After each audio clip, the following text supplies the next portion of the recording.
Most bankers aren't ready to help you until after their third cup of coffee.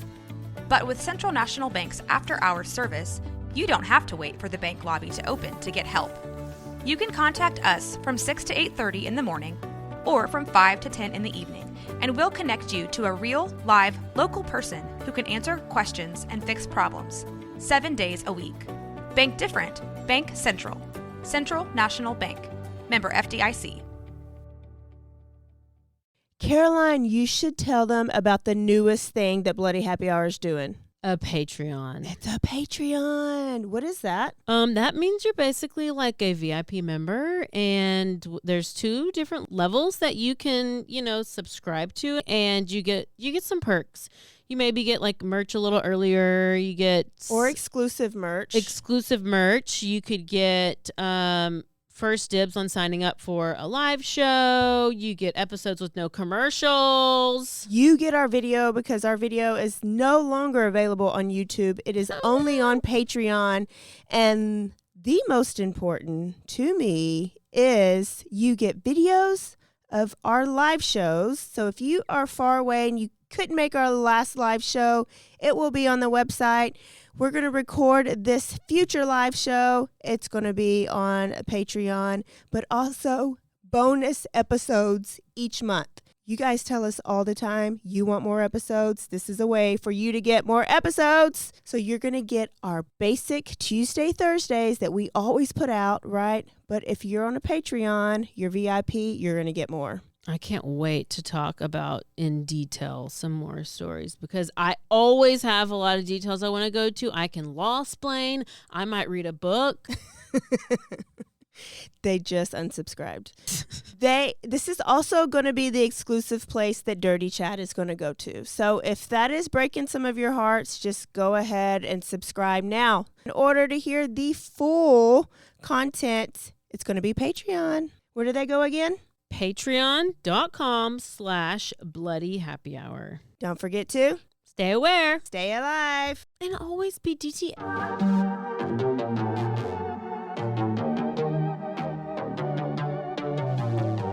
Hey y'all, I'm April. And I'm Caroline. And this is your Bloody Happy Hour. Caroline, are you ready for this? This is your newest guilty pleasure. It's the bloodiest part of your week. Did we say something about it also being happy hour? Show did. Because we about to be sipping on some murder. Bloody Happy Hour.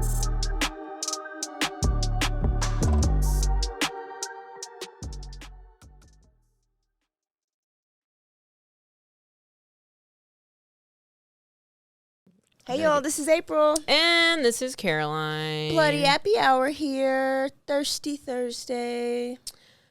Thirsty, and what are we having? Topo and Truly. Look at us go. Topos and Trulies. So we are back, and as you know, I have been in trial for a few weeks now, and this is what inspired my story for today. Okay. And let me tell you why. The defense attorney for this Karen Reed trial right now is a guy. Well, there's Yannetti, who's the dude who's, because this is in Boston. This is in Massachusetts, in Mass. We're calling it Mass, Boston, Mass. The Karen Reed trial. This is where the trial is. Okay. And so she has 2 defense attorneys. She has a local one, and then I believe that the reason she has this other high-powered attorney is because there's so much outrage. For her being the one who's getting like thrown under the bus, according to a lot of people, there's this big outrage. There's like free Karen Reed.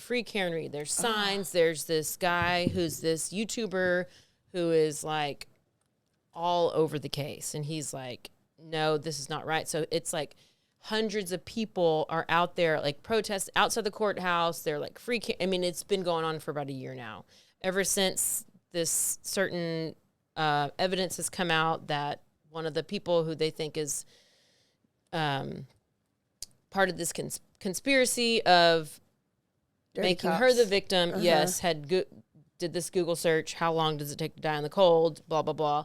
That's whenever this outrage started and blah, blah. So they raised a bunch of money did like a GoFundMe for her in order for her to get this big attorney. Yeah.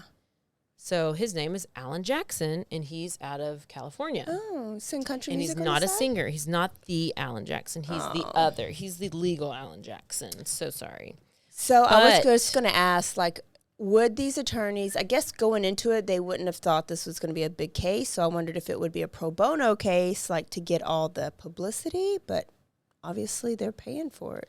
Obviously she's paying for it. Yeah, because I think that they raised a bunch of money for it. Because now, like, it's become such a high-profile case. Like, the FBI's got involved because there's so much shady stuff. And it's like the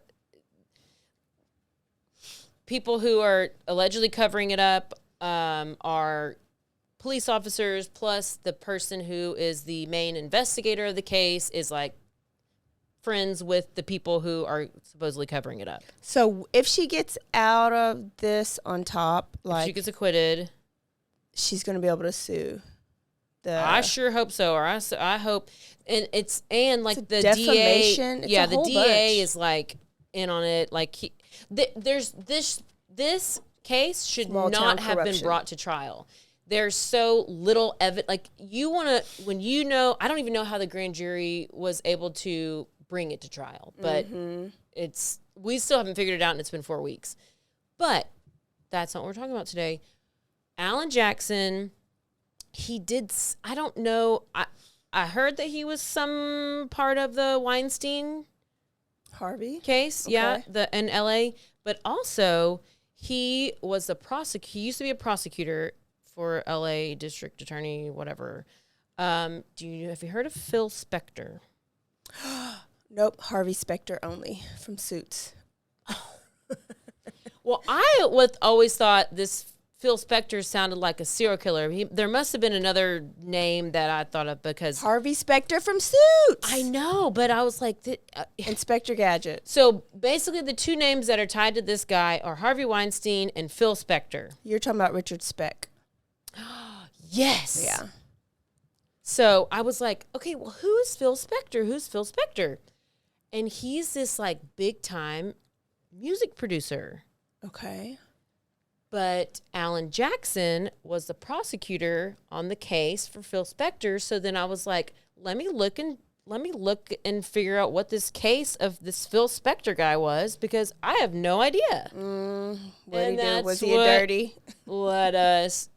I'm going to need you to you're going to have to Google him to see what he looked like, because he eventually had to be wearing some wigs. Okay. He a hot mess. But he was one of those, like, you're such a genius that you're crazy. So like Einstein, like he's like, did you see what the Yes. So let me tell you this story about the murder of Lana Clarkson and Phil Spector. So Harvey Philip Spector was born in 1939. His parents were Benjamin and Bertha. And he doesn't get much better than that. Oh. Benjamin and Bertha. He was doomed. First generation immigrant Jewish family who lived in the Bronx. In 1949, when Phil was just 9 years old, Daddy Benjamin, he was in a lot of debt. And he was not living his best life. And he ended up deleting himself. Oh. And taking his life through carbon monoxide asphyxiation. Oh, in the car? Yes. In the garage? Yeah. Wow. That's like, I mean, I guess it's slow. Is it slow? Or, No, I think or you do just you go to pass sleep. out? Yeah. So that's probably a good way to do it. I thought you just go to sleep. It's like a chicken shit way. Yeah. Like, every once in a while you might have like I would be like, throwing up and stuff. oh, but I'm not, if I'm throwing up, I'm not doing that.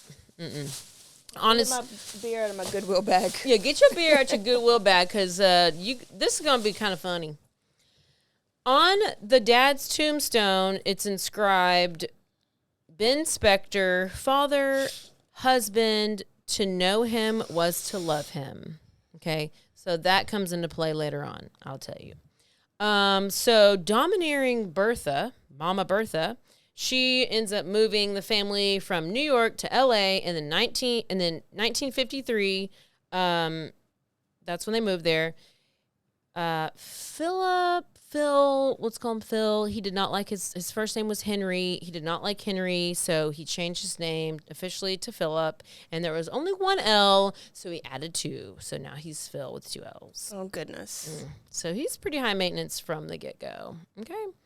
And he starts listening to AM radio, and that changes his life. Oh, AM. I didn't think that was AM all just white had noise. music. And I thought that this was an error in research, but that's what it said. So we're going to go with that. So he's in he starts hanging out around the music scene. He learns to play the guitar. He goes to Fairfax High School, and was in some talent shows. He ends up starting a band with 3 of his friends, and they form a group called the Teddy Bears.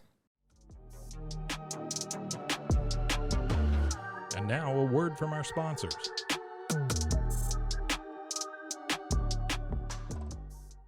Hey, I'm Blair. And I'm Brittany. And we're the host of By the Cover Podcast. We cover everything from mysteries, thrillers, romance, chick lit, and even some smut. Don't forget the smut. Yeah. We're so excited to get this thing going and share this with you guys. We've been talking about this for months, and it's finally happening. Yes. Special shout out to Rogue Media for helping us with this. For sure. You can find us on Instagram at bythecover_podcast. You can also find us on Facebook and TikTok, so don't forget to give us a follow on those too also. And we are so excited to dive into some of our favorite books and share those with you. We can't wait. Hope you love it.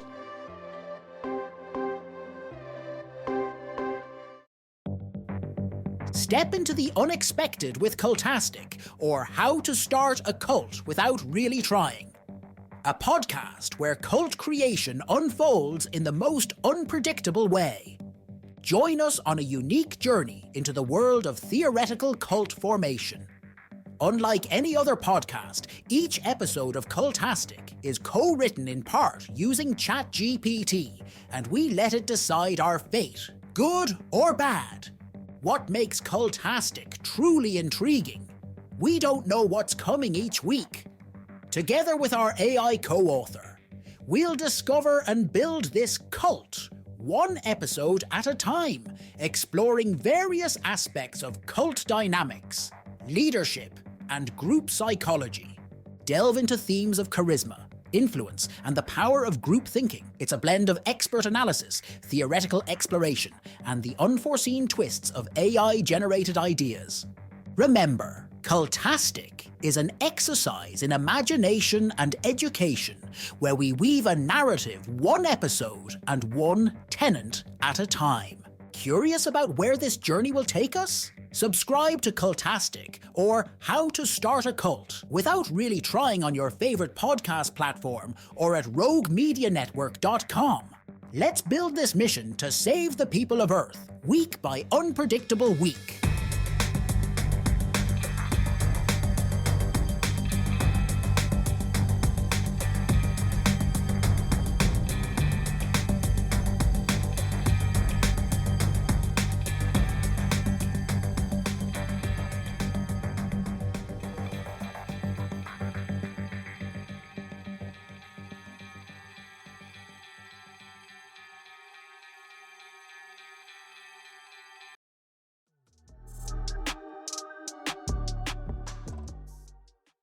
So he starts hanging out at these local recording studios, and he's learning music production. And this guy, Stan, I don't know any of these people, but maybe some of you know these people, so I'm gonna say their names. Okay. Stan Ross, who's an owner and producer of Gold Star Records in Hollywood. Heard of Gold Star? Okay, so he takes a liking to him, and he starts tutoring Phil, and he starts kind of teaching him music production.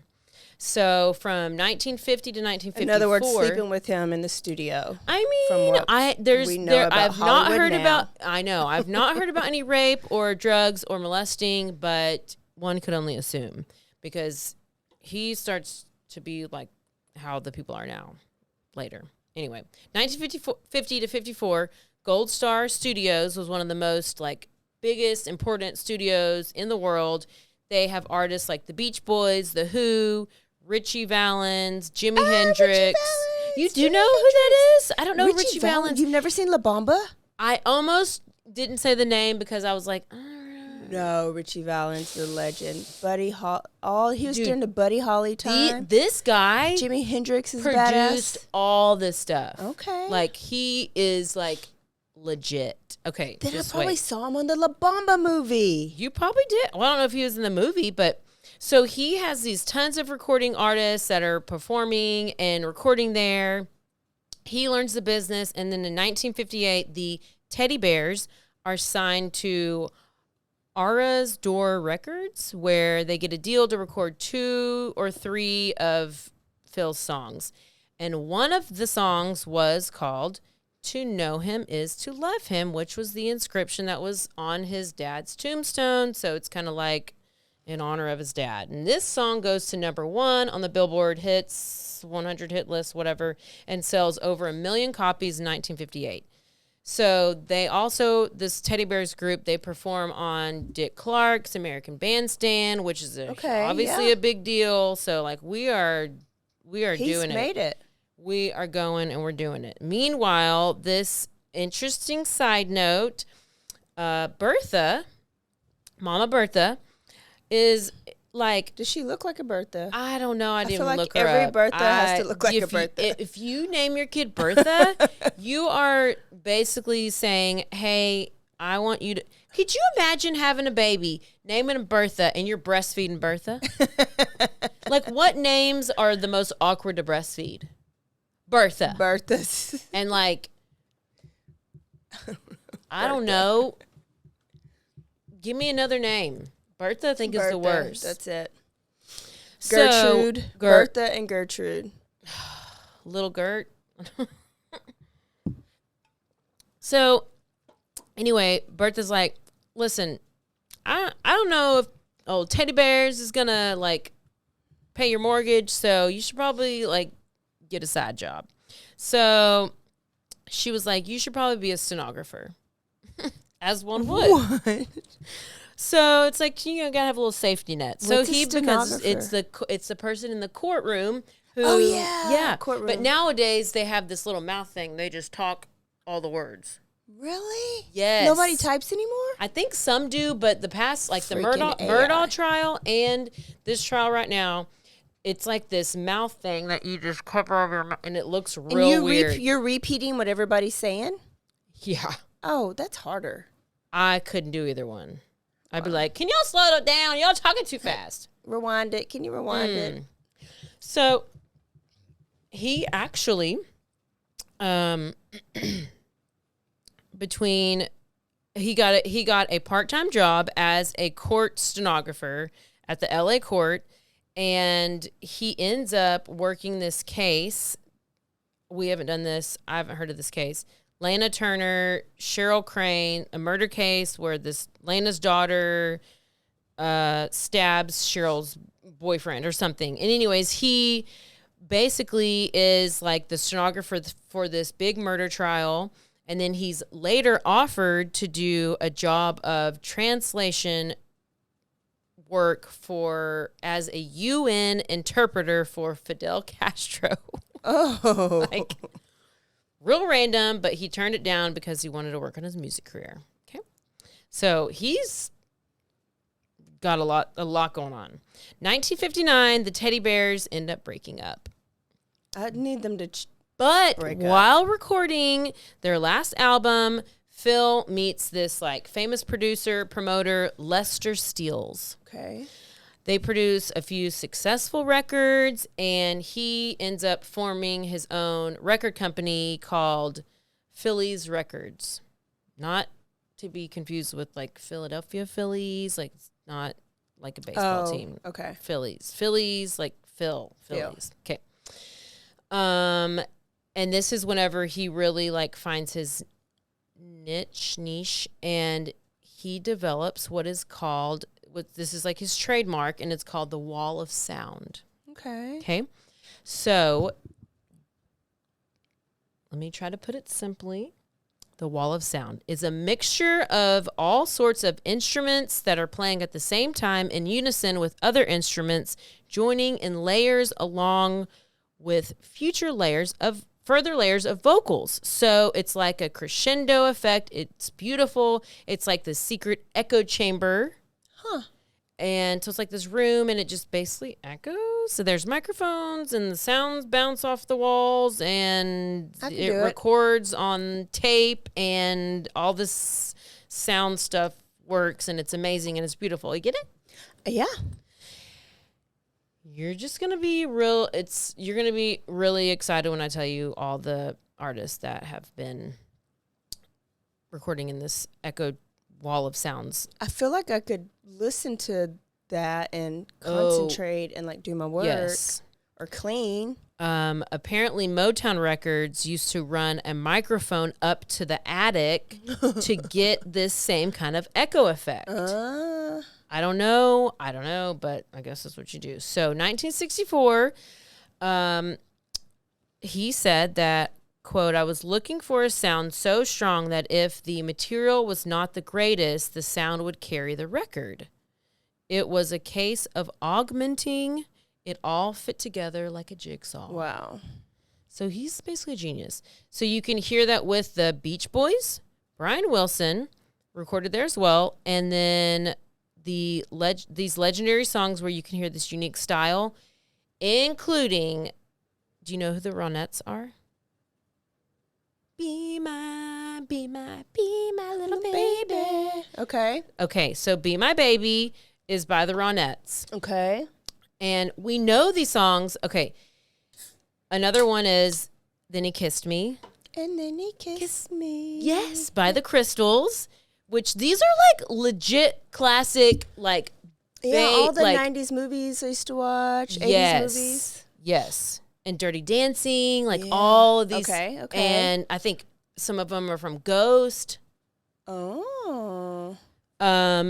So if you don't know these songs, like if they don't ring a bell, Then He Kissed Me, Be My Baby, put your AirPods in and go listen to this right now. Yeah. Because I had to do it while I was thinking about this.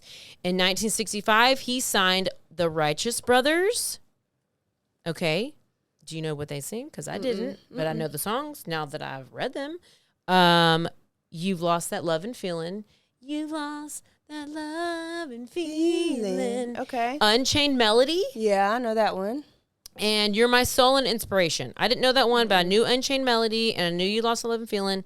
So it's like, these are like legit hits after, in like, defines the era. Like, they're like, this guy is producing all of these songs because of the wall of sound in the echo chamber. He was a genius. He really was about was. to mess it all up. I or know. we wouldn't be talking about him. And this is why he's so famous. So this is why he's so famous.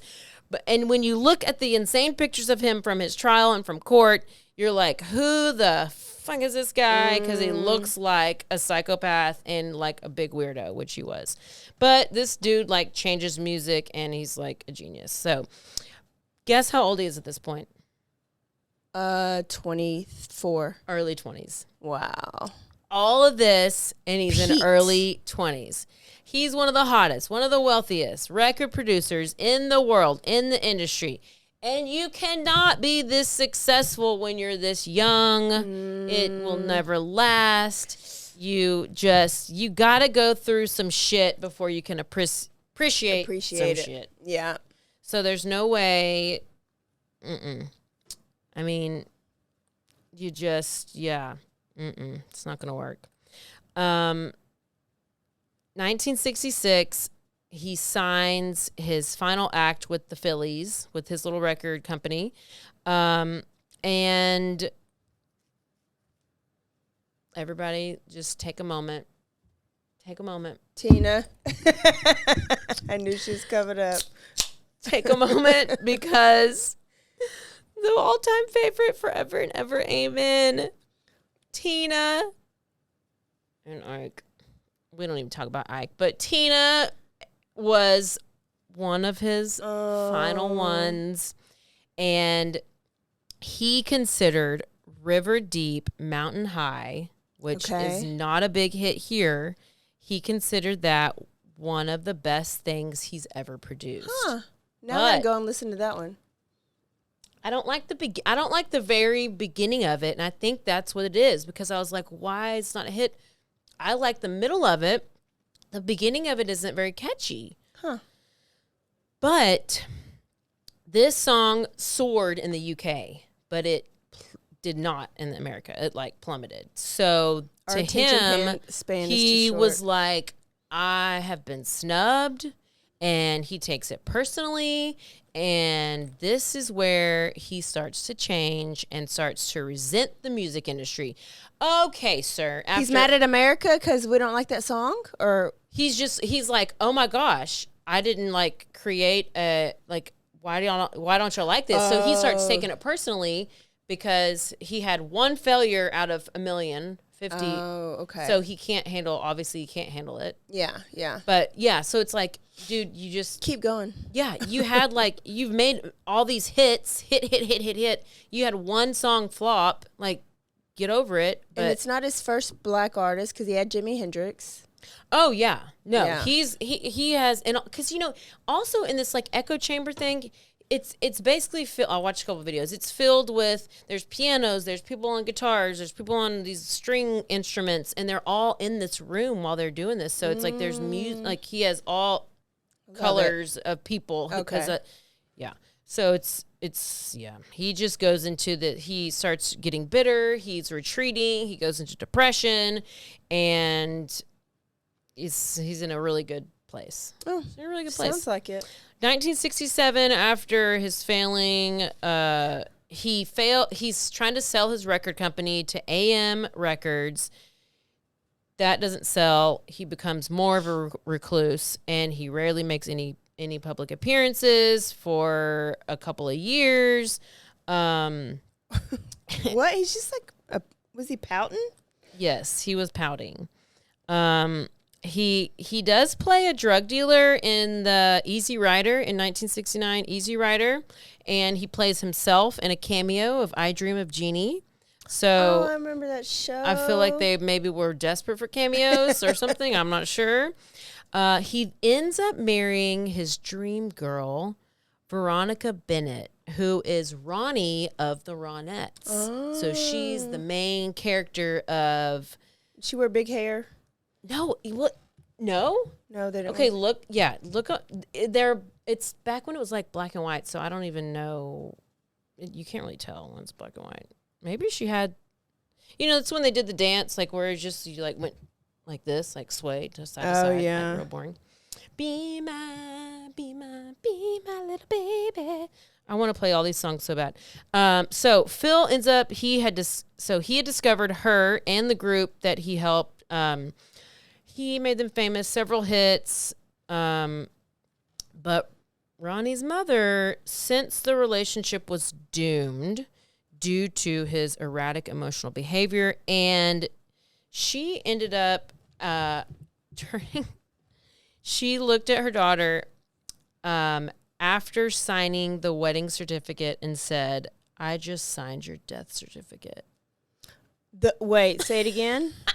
So the person his dream girl, Ronnie, who's the head singer, the lead singer of the Ronettes, they end up getting married. Mom signs the wedding certificate. Okay. And tells her after she signs it, she looks at her and she says, I just signed your death certificate.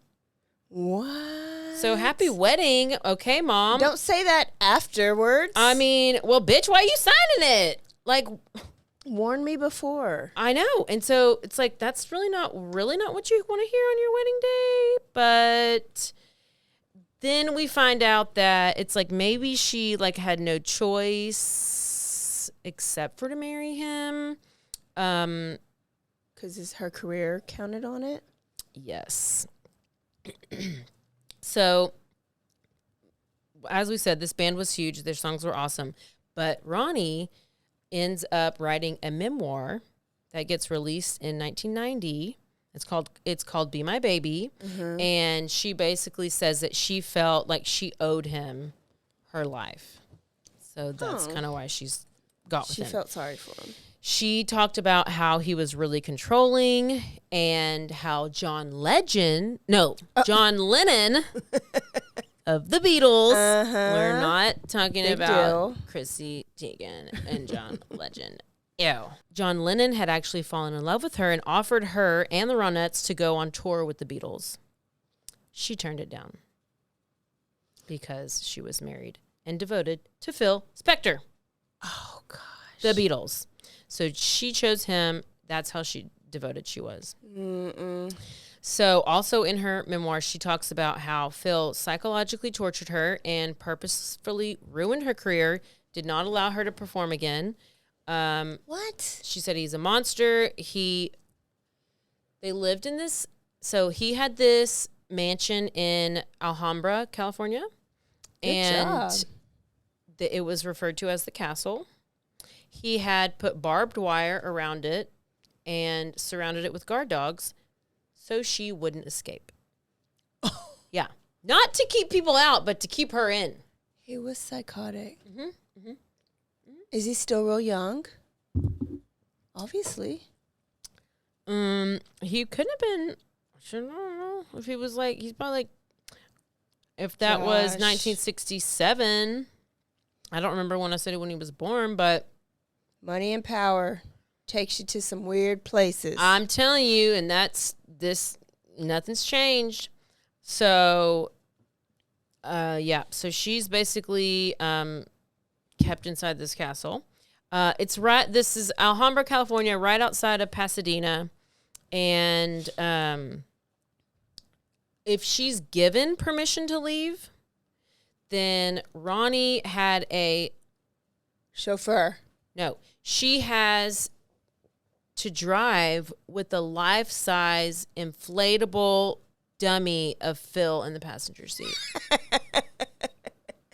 What? Like, don't worry. We will talk about what drugs he's on. I mean, yeah, he's pretty much a winner. If she's gone for more than 20 minutes, he calls the guards to find her.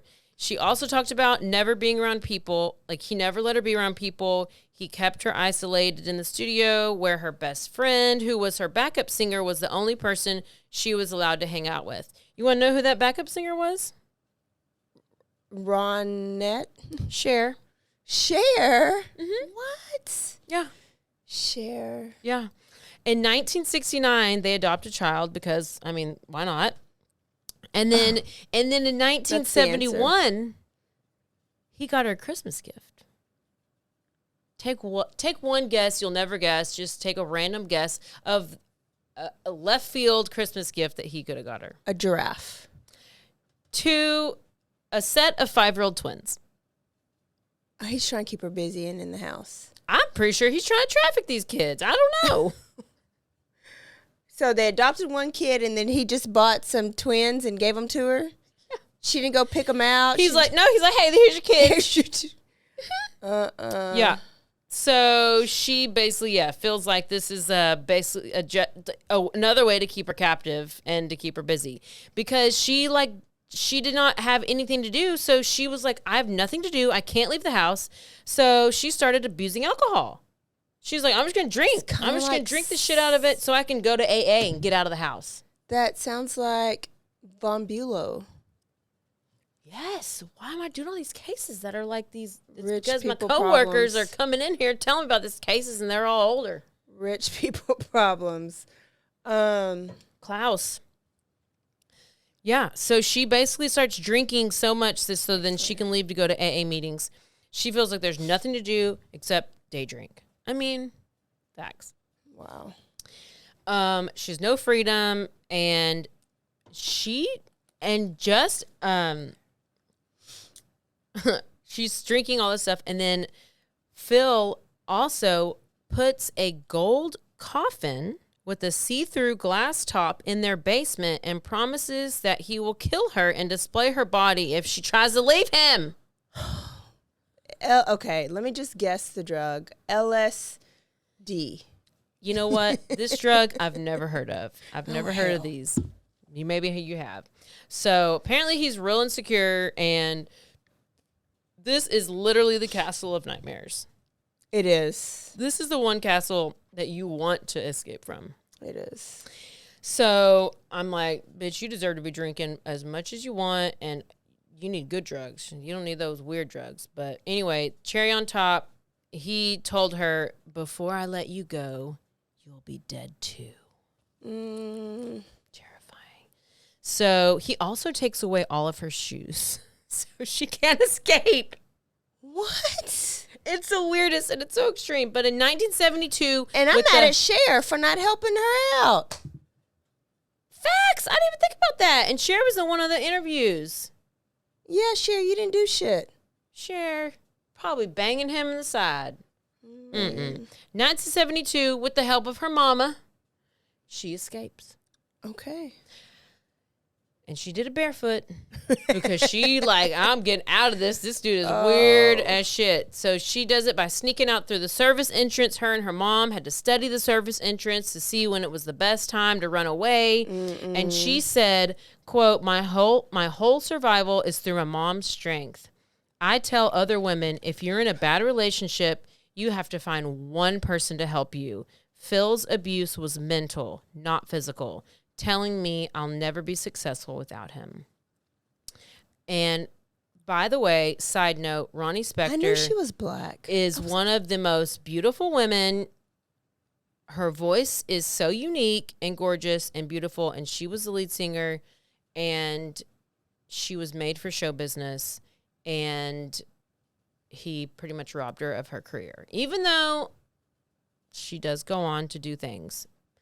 In 1974, they divorced. Oh, okay, so she don't die. No. Okay. No, another one dies. Well, good. Yeah. So mom was not right. Mom got her out. It's like the Underground Railroad. Mom got her out of the railroad. She's escaped the Farm. concentration camp. She's good. So they divorced in 1974, and Ronnie, she gives up all her future earnings and her recordings because Phil threatens to have her killed by hitmen if she doesn't. Oh, wow.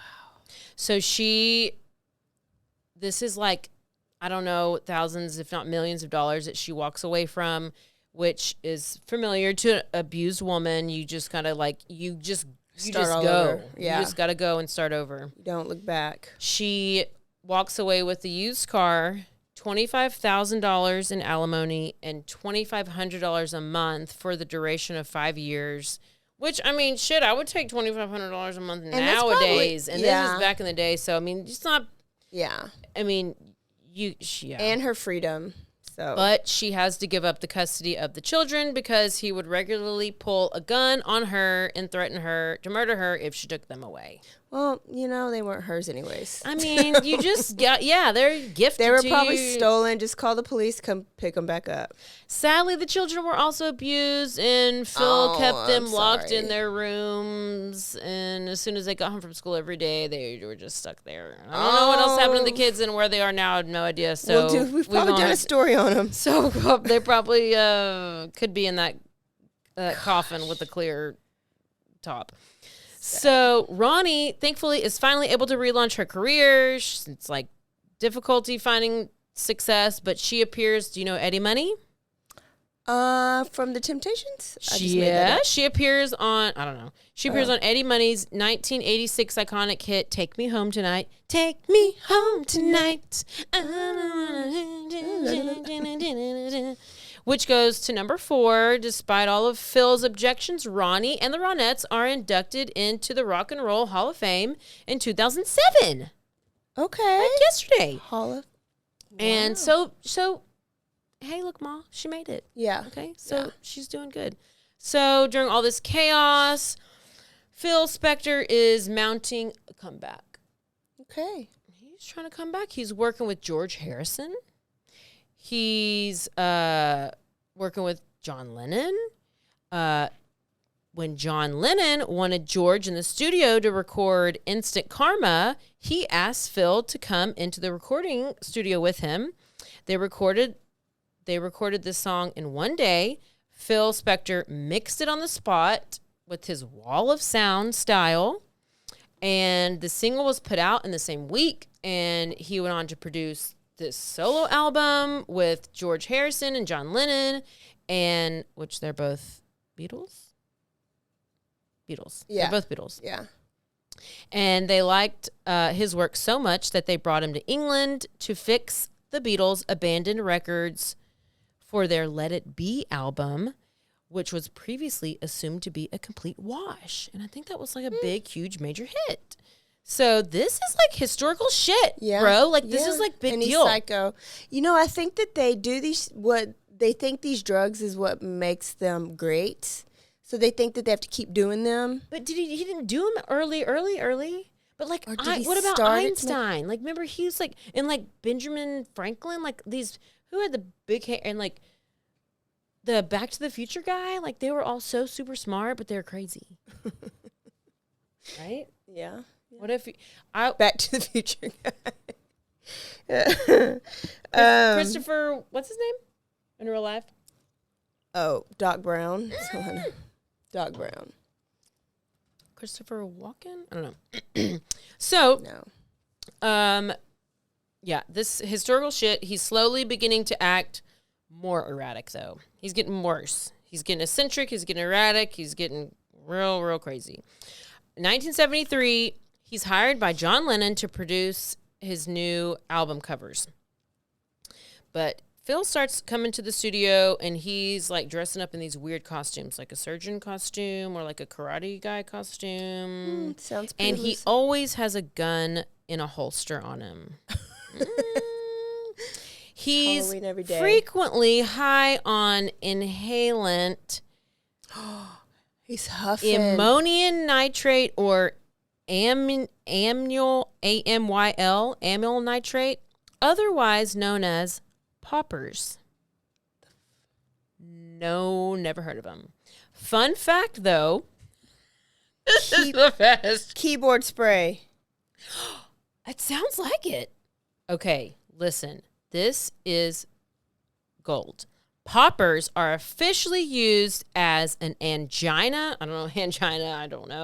angina heart medication, or to treat cyanide poisoning, but they became popular in the 70s and 80s drug culture as it causes, are you ready? The throat and anus to relax and gives a short high. So it's everything you ever wanted. What's it called again? Poppers. They were talking about this on... Now they're like this, that they hand these out at Diddy's parties. That is like some other drugs that they handle, like that and X. And acid and LSD? No. There's like three main ones, because one is like basically, so you're... What's the blue pill? So like the blue pill that makes their wee-wee stay hard. Yeah. What is Viagra? It? Viagra. Then something like that loosens them up. And then the ecstasy is like basically lowers your makes you extra horny, lowers your inhibitions. And the Viagra, so you can go all night. And then the whole loosener, so that you don't give a shit what's happening to you. So it lowers all their inhibitions. And there's a new cocktail where it's all that mixed together. And there's a whole new name for it now. What is it? I have to go back and watch the video of Jaguar. Okay. This just goes to show you that this shit does not change. It is the same. The devil stays the same, no matter what. It's all satanic. Everything in Hollywood is satanic. Cult. Sorry, it is. A lot of it is. It is. It is. So he's doing these poppers, but I don't know why he wants to have his butt loosened. What if you like you have a shart, then you like poop your pants? Like nobody wants that. Maybe he was getting. He's probably sticking his gun up in there and doing some weird shit. Anyway, he's on these poppers and he's having this relaxed throat and this relaxed butthole, and it's fine. And then one night, jokingly, he just pulls out the gun and surprises John Lennon. He just fires it off in the studio right by his ear. Normal Stuff. John Lennon screams and is like, Phil, if you're going to kill me, kill me. Don't fuck with my ears. I need them. But he says it in a British accent. So Yeah. it's different. Don't fuck with my ears. So then I you need can't them. take it seriously. So he would also chase John Lennon around the studio, threatening, or just like, maybe he's like a little cat and mouse, you know, with a gun, threatening to shoot him while he was drunk and on drugs. So I don't know if this guy needs to go back to the studio. But you know that later John Lennon just happened to be killed by a gunshot. Really? Yeah, remember I he was forgot like, he was dead. So that's kind of ominous. Throughout the 70s and following his divorce from Ronnie, Phil becomes more crazed and reclusive. He gets into this car crash in 1974. He flies out the window of this car. Cops arrive on the scene. They think he's dead. He's like flown through his windshield. The cop goes over there, finds a faint pulse. This is literally the only reason why he is alive. Drugs. No, because the cop goes and checks his pulse and finds the faint pulse. Rushed him to the hospital. Hours and hours of surgery. He ends up having massive head injuries, which we know you don't need that if you're already crazy. You thought it could like knock you back into not crazy, but no. He had 300 face stitches and 400 stitches to the back of his head. He survived, obviously. You would think he would want to change his life. Nope. All he wanted to do was start wearing wigs. And this is why in that picture you just saw, while he's in trial, he has this huge afro hair, and he's like the ugliest person you've ever seen, and he's disgusting, and he looks like a hobbit. I can't.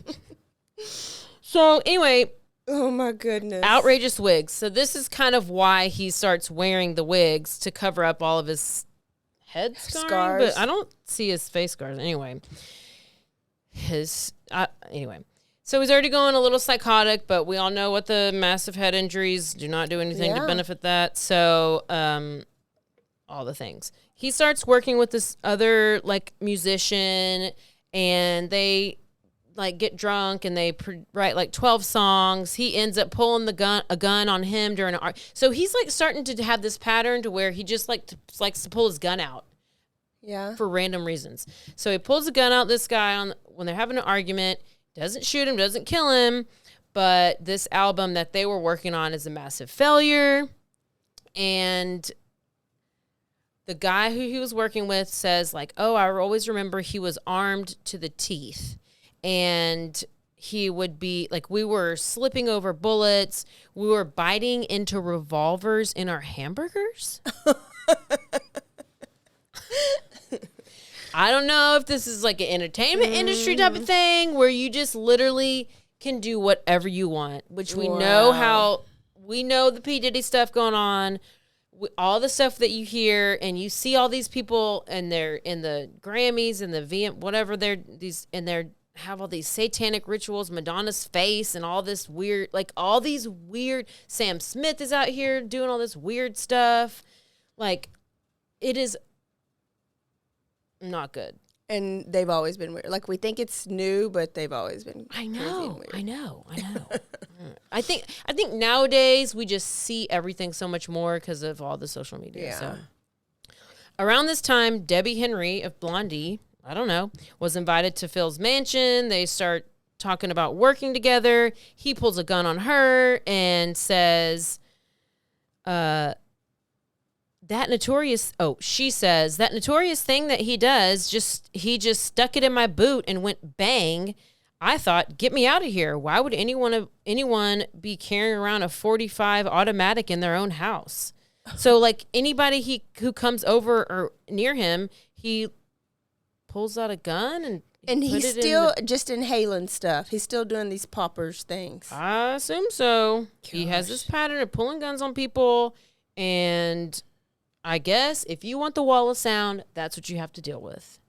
You got the wall of sound, you're going to have a gun put on you, and you might be stuck in your boot. I don't know. So aside from all this weird stuff, Tina Turner inducts him into the Hall of Fame. What? I don't know. It's said from a handful of other things, like being inducted into the Rock and Roll Hall of Fame by Tina Turner in 1989. Phil basically disappears from 1981 to 2003. Damn. That's a long time. I know. But anytime we talk about Tina, I just have to have a moment. So he re-enters the public eye for the worst possible reasons. After meeting the beautiful actress and model Lana Clarkson. Lana. She was born in 1962. She's raised in Sonoma County, California. After her father's death in 1978, she moved to Southern California. She's pursuing her career, entertainment. She's an actress. She's beautiful. She looks like a Vogue model. Check her out. The early 80s, she gets parts in some movies and some TV shows. She makes her movie debut as the main character in Fast Times at Ridgemont High. Mm-hmm. Sounds familiar. Never seen it, but it's very familiar. She plays the unexpectedly super hot wife of this nerdy science teacher, Mr. Vargas. Okay, so if anybody knows about that, that's what it is. She goes on to perform a laundry list of small TV shows and films, projects like Scarface, Three's Company, Knight Rider, and a bunch of commercials. So she's like all over the good things. Good shows. And she's like super kind, super nice. She spends her like extra time working at the HIV/AIDS charity project, Angel Food. She delivers food to people who can't provide for themselves. Like she's like, he gets in this huge car wreck and survives. The good die young. The good freaking die young. And why the worst ones survive? It's wild. It's wild. I don't understand it. But I don't understand all the rain either. So anyway, she's like the best person and all this stuff. Her career ends up stalling because she can't get enough work to live anymore. She starts like signing autographs and she starts doing these like, I guess it's kind of like what is it called? Oh my gosh. Where you can pay for a famous person to like send you a voice, like a video chat. Oh my God. It's just like, it's not Connect. I don't know. Anyway, she basically does like chat rooms where people will pay to like chat with her or whatever. But it's not like a sex thing. It's just like oh my gosh. I can't remember. Anyway, January 2003, she's 40 years old. She needs to make ends meet. She takes a part-time job at the House of Blues in West Hollywood. And that's where she ends up meeting Phil Spector, February 3rd, 2003. And she says she doesn't really remember like why she agreed to go back to like his house with him, but she did feel like she was persuaded and kind of was like, I guess I don't know if he's like, hey, go ride with my driver or whatever. She ends up getting out of the car and tells his driver, I'm only staying for one drink. Okay. I guess he was doing the Harvey Weinstein thing, like, oh, hey, I can help you with your career. Like, just come on over to my castle mansion. Power. And you're like, oh, okay, well, I'm like, you're just going to talk. I mean, I don't know. So the whole point is her intention is to just stay for a drink and that's it.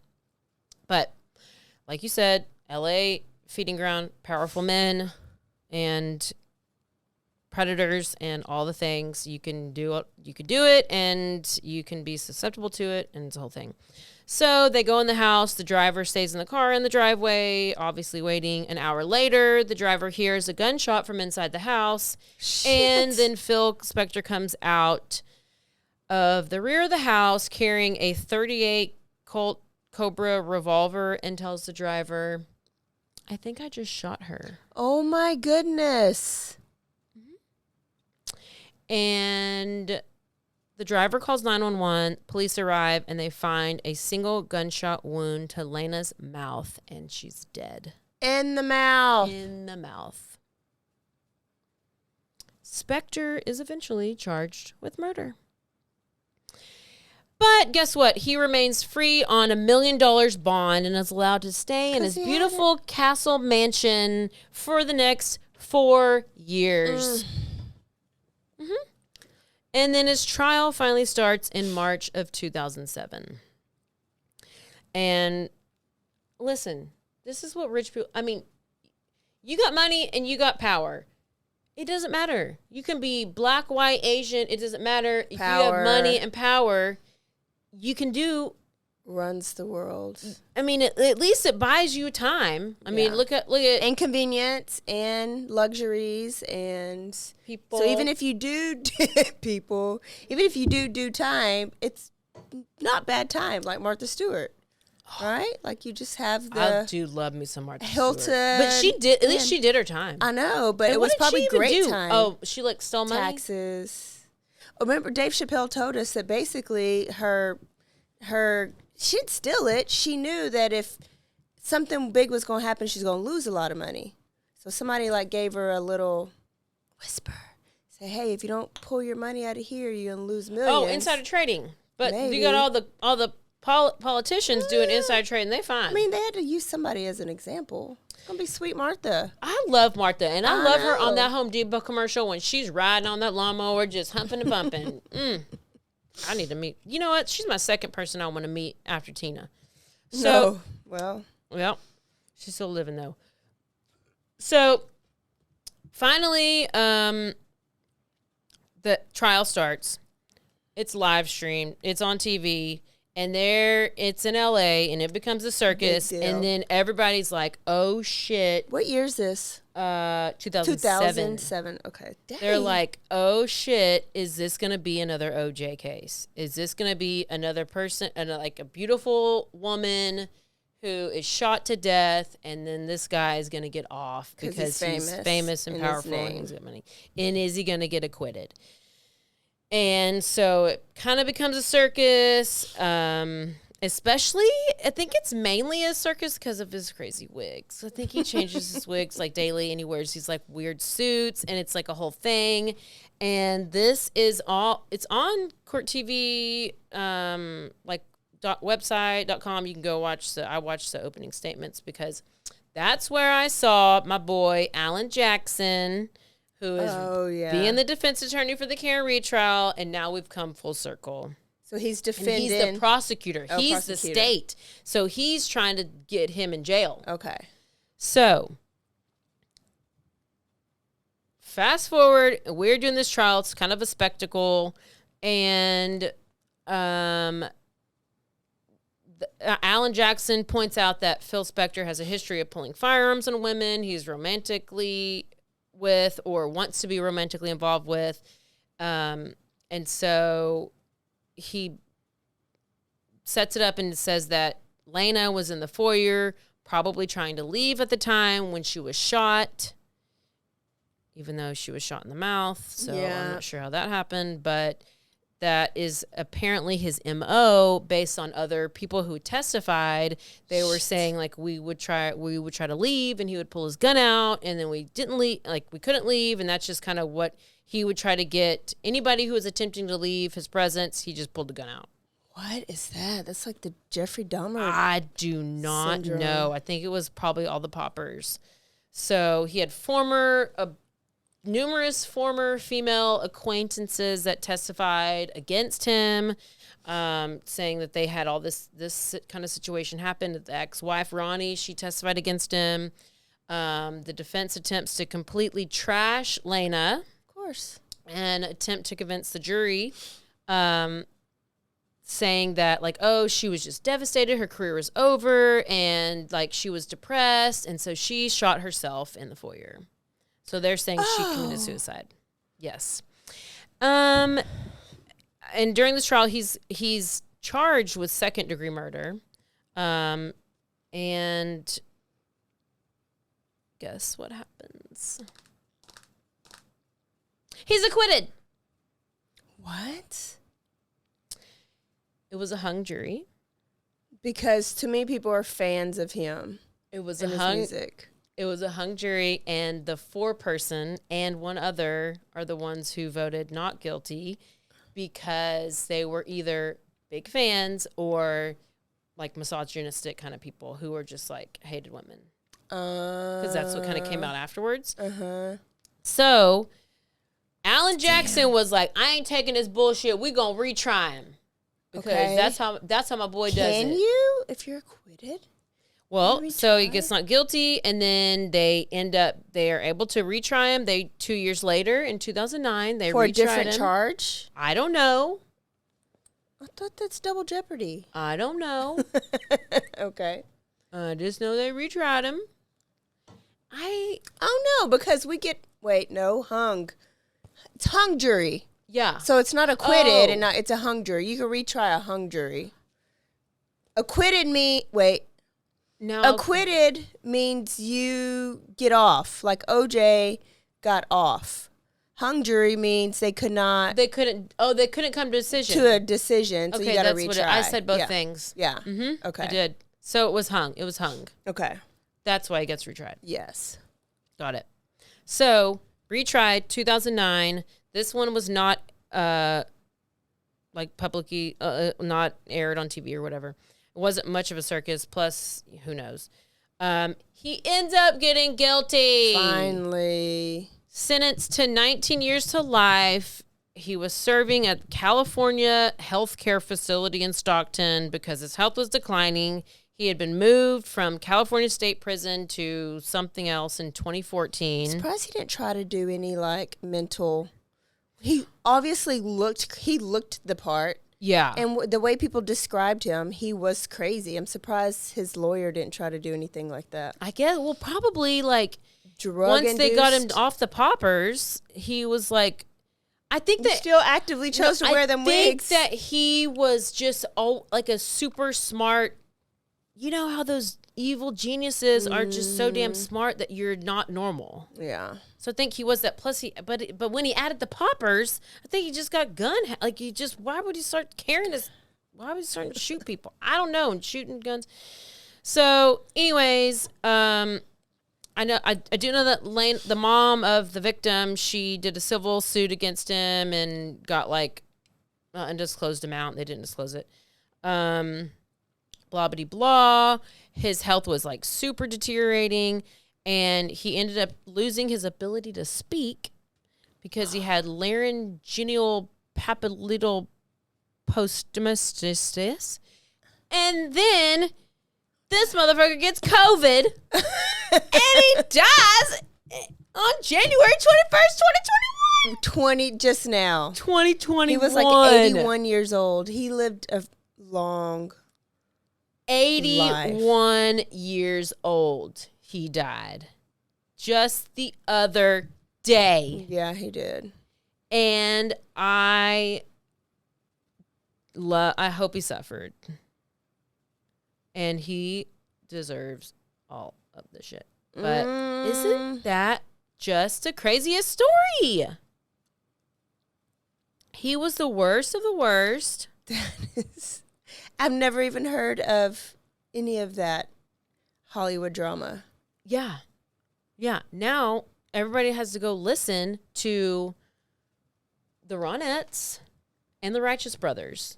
Yes. And we got to make sure Richie we know Valens. how John Lennon was killed because he was shot. So there's the story of Mr. Phil Spector. Spector. May he not rest in peace. May he not. Even though he did create the wall of sound and some amazing music. I'm going to listen to it on the way home. But people just still love it. I mean, they're just he was just so good. He was just amazing. Well. Okay. Another episode and we are back on track and we will see y'all next week. Okay. Guess where I'm going this weekend because our family just needed a vacation after everything. Yeah. What's my favorite place to go? Nashville or Shreveport. Not Shreveport. Or New Orleans. New Orleans. Okay, I was Nashville, New Orleans, because you love New Orleans, and yes. you did love Nashville when you went. Yes. Nashville is just too far to drive in a quick trip. So going to New Orleans, so every time I come back, I have a new story. But feel like I've covered all of them, but it's No. probably going to have to be LaLaurie. Yes. Yes. Yes. You're doing it. I So can't maybe wait. we'll hear about some Delphine in the next couple episodes. All right. We'll see y'all next week. Don't forget to Stay aware. stay alive. And always be DTF. Bye, y'all. Bye-bye.